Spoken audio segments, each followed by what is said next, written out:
ನಮಸ್ಕಾರ ಪ್ರಿಯ ಸ್ನೇಹಿತರೆ, ನಾನು ನರ್ಸಡಿ ಪಾಟೀಲ್. ಬನ್ನಿ ನಾವು ಇವತ್ತು ಒಳ್ಳೆಯದನ್ನ ಕಲಿಯೋಣ. ಪ್ರಿಯ ಸ್ನೇಹಿತರೆ, ಈ ಪ್ರಕೃತಿ ನಮಗೆ ಏನೆಲ್ಲ ಕೊಟ್ಟಿದೆ, ಆದರೆ ಪ್ರಕೃತಿಗೆ ನಾವು ಏನು ಕೊಡುತ್ತಿದ್ದೇವೆ ಅನ್ನೋದಾದರೆ ಯಕ್ಷ ಪ್ರಶ್ನೆ. ಹಾಗಾಗಿ ಪ್ರಿಯ ಸ್ನೇಹಿತರೆ, ಗಾಳಿ, ಬೆಳಕು, ಅನ್ನ, ಆಹಾರ ಎಲ್ಲವನ್ನು ನಾವು ಪ್ರಕೃತಿಯಿಂದ ಪಡೆಯುತ್ತೇವೆ. ಆದರೆ ಇತ್ತೀಚೆಗೆ ದಿನಮಾನಗಳಲ್ಲಿ ಮಳೆಯ ಪ್ರಮಾಣ ಕಡಿಮೆ ಆಗ್ತಿದೆ. ಅದಕ್ಕೆ ಪ್ರಮುಖ ಕಾರಣ ಈ ಗಿಡಗಳನ್ನು ಕಡಿತಾ ಇರೋದು. ಆದರೆ ನಾವು ಪ್ರಜ್ಞಾವಂತ ನಾಗರಿಕರಾಗಿ ನಾವೇನು ಮಾಡಬೇಕಂದ್ರೆ ಕೆಲವೊಂದು ಗಿಡಗಳನ್ನು ನೆಡಬೇಕಾಗಿದೆ, ಮರಗಳನ್ನು ಬೆಳೆಸಬೇಕಾಗಿದೆ, ಪರಿಸರ ಸಂರಕ್ಷಣೆ ನಮ್ಮಿಂದ ಆಗಬೇಕಾಗಿದೆ. ಹಾಗಾಗಿ ನಾವೇನು ಮಾಡಬೇಕು ಅಂತಂದರೆ, ನನ್ನ ಒಂದು ಕಳಕಳಿ ಏನಪ್ಪ ಅಂತಂದರೆ, ನಿಮ್ಮ ವಿಶೇಷ ದಿನಗಳಲ್ಲಿ, ಹಬ್ಬದ ಆಚರಣೆ ದಿನಗಳಾಗಿರ್ಬೋದು ಅಥವಾ ಬರ್ತ್ಡೇ ದಿನಗಳಾಗಿರ್ಬೋದು, ಮಗನ ಗಂಡನ ಅನೇಕ ಸಂಬಂಧಿಗಳು ನಾವೇನು ಪ್ರೀತಿಗೆ ಪಾತ್ರರಾಗಿದ್ದೀವಿ ಅವರ ಒಂದು ಬರ್ತ್ಡೇಗಳನ್ನು ಸಸಿಗಳನ್ನು ನೆಡುವ ಮುಖಾಂತರವಾಗಿ ಆಚರಣೆ ಮಾಡಿದರೆ ಅದಕ್ಕೊಂದು ವಿಶೇಷ ಅನಿಸುತ್ತೆ. ಪ್ರಕೃತಿಗೂ ಕೂಡ ನಾವು ಮರು ಕೊಡುಗೆಯಾಗಿ ಗಿಡಗಳನ್ನು ಬೆಳೆಸೋದ್ರಿಂದ ಅದು ಉತ್ತಮ ಅನಿಸ್ಕೊಳ್ಳುತ್ತೆ.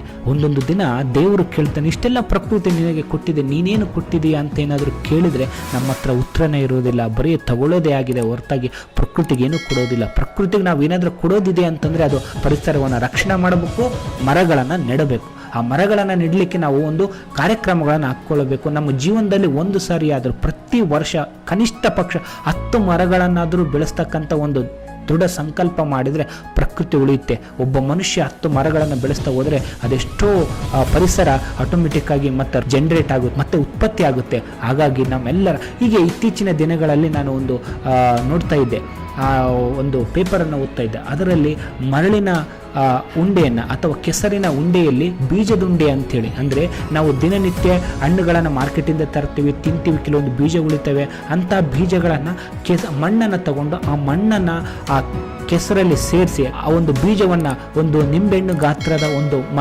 ಕೆಸರಿನ ಉಂಡೆಯನ್ನು ಮಾಡಿ ಆ ಬೀಜವನ್ನು ಅದರಲ್ಲಿ ಇಟ್ಟು ಕೆಸರಿನ ಉಂಡೆ ಅಥವಾ ಬೀಜದ ಉಂಡೆ ಅಂತ ಕರಿತೀವಿ. ಆ ಬೀಜದ ಉಂಡೆಯನ್ನು ಮಾಡಿ ನೀವು ವಾಕಿಂಗ್ ಹೋದಾಗ ಇಲ್ಲ ಬಸ್ಸಲ್ಲಿ ಎಲ್ಲಿಗೋ ಹೋಗ್ತಾ ಇರ್ತಾರೆ, ರೋಡು ರಸ್ತೆ ಪಕ್ಕದಲ್ಲಿ ಹಾದು ಬದಿಯಲ್ಲಿ ಜಾಗ ಖಾಲಿ ಇದೆ ಅಂತಂದರೆ ಅಲ್ಲಿ ಒಂದು ಬೀಜದ ಉಂಡೆಯನ್ನು ಹೋದರೆ ಈ ಮಳೆಗಾಲದ ಸಂದರ್ಭದಲ್ಲಿ ಮಳೆ ಬಂದು ಅದು ಎಮ್ಮರವಾಗಿ ಬೆಳೀಲಿಕ್ಕೆ ನಮಗೆ ಕಾರಣವಾಗ್ತದೆ. ಹಾಗಾಗಿ ಈ ಕಾರ್ಯಕ್ರಮವನ್ನು ಪರಿಸರ ಸಂರಕ್ಷಣೆ ಇಲಾಖೆ ಅಥವಾ ಅರಣ್ಯ ಇಲಾಖೆದವರು ಮಾಡ್ತಿದ್ದಾರೆ. ನಾವು ಕೂಡ ನಮ್ಮ ಕೈಲಾದಷ್ಟು ಬೀಜದ ಉಂಡೆಗಳನ್ನು ಮಾಡಿ ಅಥವಾ ಬೀಜದ ಈ ರೀತಿಯ ಉಂಡೆಗಳನ್ನು ಮಾಡಿ ನಾವು ಎಸೆಯೋಣ, ಕೆಲವೊಂದು ಪ್ರಕೃತಿಯನ್ನು ಉಳಿಸೋಣ. ಅದರ ಜೊತೆಗೆ ಖಂಡಿತವಾಗಿಯೂ ನೀವೆಲ್ಲರೂ ಒಂದು ವಿಶೇಷ ನಿಮ್ಮ ತಾಯಿಯ ದಿನ, ತಂದೆಯ ಜನ್ಮ ದಿನ ಆಚರಣೆ ಮಾಡುವ ಸಂದರ್ಭದಲ್ಲಿ ಅವರ ನೆನಪಿಗಾಗಿ ಒಂದಿಷ್ಟು ಮರಗಳನ್ನು ನೆಡುವ ಮುಖಾಂತರವಾಗಿ ನಾವು ಒಂದು ವಿಶೇಷ ದಿನಗಳನ್ನು ಆಚರಣೆ ಮಾಡೋಣ. ಪ್ರಕೃತಿ ಉಳಿಯುತ್ತೆ, ನಾವು ಉಳಿಯುತ್ತೇವೆ ಅನ್ನೋ ಮಾತಿನೊಂದಿಗೆ ಸರ್ವೇ ಜನವು ಸುಖಿನೋ ಭವಂತು.